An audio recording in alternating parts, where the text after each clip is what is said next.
오늘 순서는 제가 이용원 대표님께 의견을 드렸어요. 이용원 대표님을 인터뷰하고 싶다. 평상시에 제가 궁금했던 거를 질문을 제가 좀 적어왔거든요. 그래서 이용원 대표님께서 그래도 오늘은 인터뷰하기에는 좀 그런데 하시면은 근데 또 흔쾌히 승낙을 해주셔서 오늘 대검장님 무섭잖아요. 어떤 봉변을 달으려고 그죠? 맞았다가 맞아 죽으려고.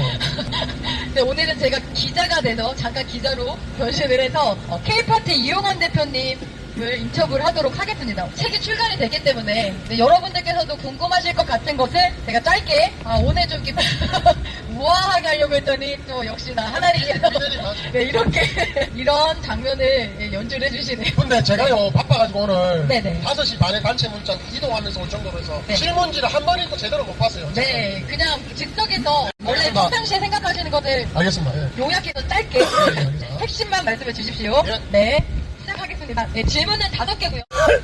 K파티 3회차까지 자유수 투쟁 내용의 단기책이 출간되었는데 소감과 2016년 출간되었던 패자부활 그리고 시작 첫 번째 책이 출간되었을 때랑 느낌이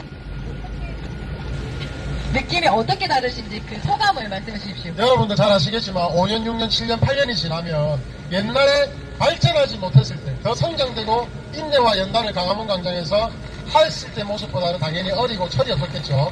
그래서 패자부활 그리고 시작 2016년도에 나온 책은 제 개인이 살아온 이야기고 또 기업 활동을 어떻게 하나님 은혜로 기적적으로 대기업과 맞서서 싸우고 대기업을 무너뜨리고 또 적재적 인수까지 막아내면서 회사 가치를 50억에서 300억까지 500억까지 올리고 이런 소송 이야기와 개인의 이야기가 있다고 생각되면 이 지금 광화문 광장 쏘기로 이거는 그거보다 넘어서서 사회활동과 시민사회 그리고 자 K파티가 K가 여러분 코리아지 않습니까? 그리고 파티는 뭐예요? 파티라는 뜻이 축제 같은 뜻을 가진 단체들의 활동이 있고요.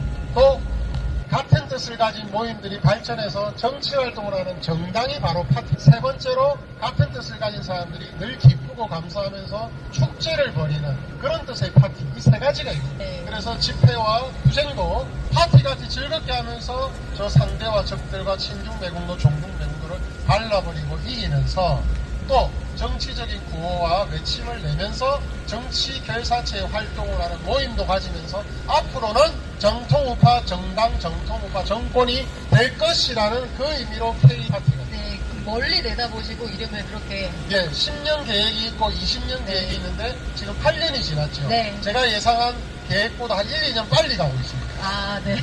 멀리 내다보고 지으신 이름이었다라는 것을 겪고 그런 소송들 포함해서 46건 소송에 한 건 비기고 45건을 다 이겼죠. 그러니까 500억 소송 10% 확률이 있는 승소 10% 확률의 500억 소송을 진 거네요. 네, 이겼습니다. 하나님은. 네, 그런 경험이 있으셨기 때문에 정말 불가능한 일들을 이렇게 해 나가셨던 것 같고요. 네, 두 번째 질문입니다. 여러 번 이용원 대표님께서 말씀하시긴 하셨는데 K파티라는 이름을 구사하시는 분들이 많아요. 일반 여기 막 2,000명 지나가신 분들도 K파티 뭐지? K팝인가? 그래서 K파티라는 이름이 정해진 계기와 의미를 짧게 말씀해 주시죠. 자, K파티가 K가 여러분 코리아지 않습니까? 그리고 파티는 뭐예요? 파티라는 뜻이 축제 같은 뜻을 가진 단체들의 활동이 있고요.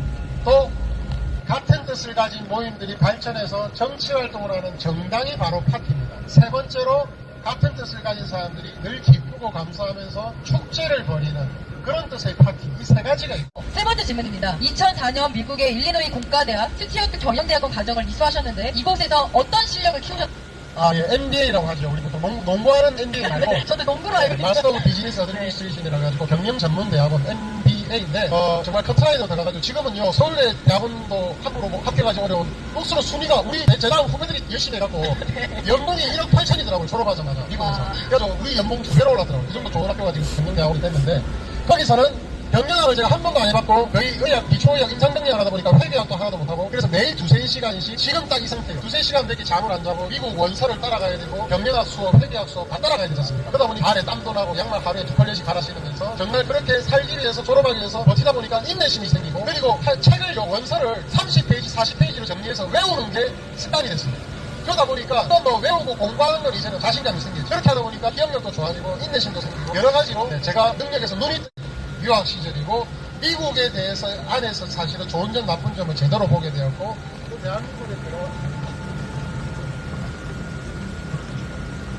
대한민국에 들어와서도 미국 시스템이나 여러 가지 전 세계 돌아가는 이런 부분에 대해서 많은 도움을 얻었습니다.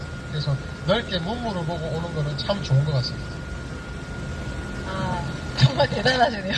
그러니까 그 능력이 지금까지 계속 유지가 되고 있으신 것 같은데, 그 다음, 2010년부터 지금 현재까지 사회안전방송 대표이사이신데요.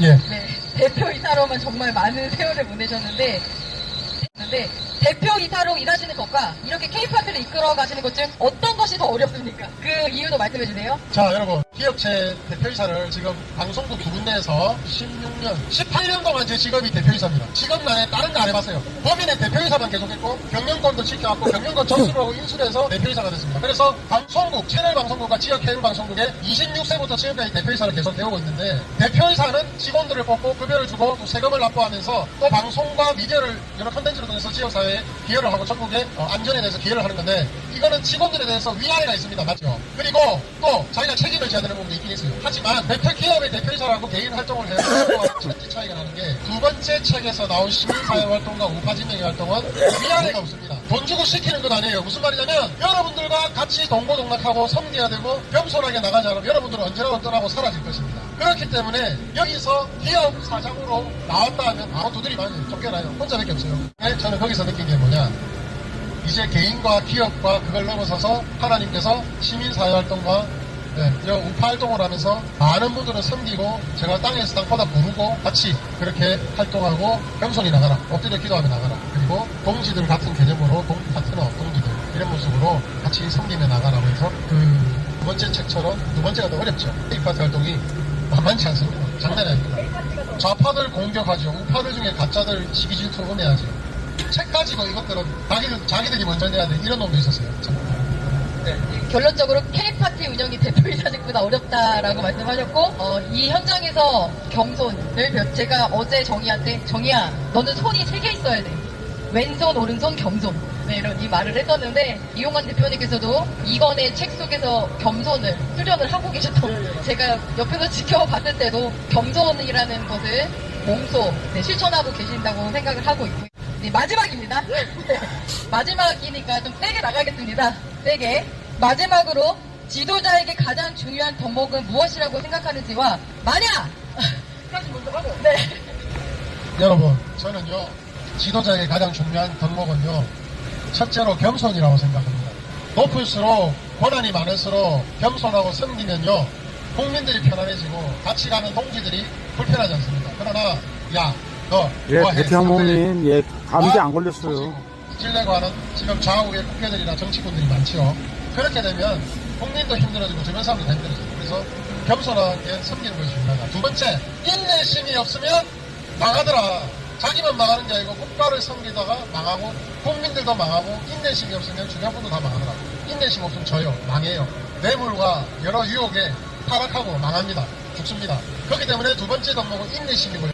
세 번째, 똥통으로 데리고 가고 지옥불로 데리고 가고 썩은 데로 데리고 가면 안 되겠습니다. 바로 통찰력입니다. 지도자는요, 하나님께 기도하고 간구하고 겸손히 엎드려 나가면서 남들이 가는 넓은 길에서 오락가락하고 변절되고 반역하고 배신하는 길이 아니고, 한 곳에서 인내심을 가진 꾸준함으로, 한 곳에서 섬기는 마음으로 통찰력을 가져야지 한 번도 틀리지 않고 오락가락하지 않고 주변 사람들 힘들지 않고 주변 사람들 실망하지 않고 나중에는 국민들도 실망하지 않고 박수를 치는 일이 생기지 않을까. 그래서 겸손과 인내심과 저는 통찰력이라고 생각합니다.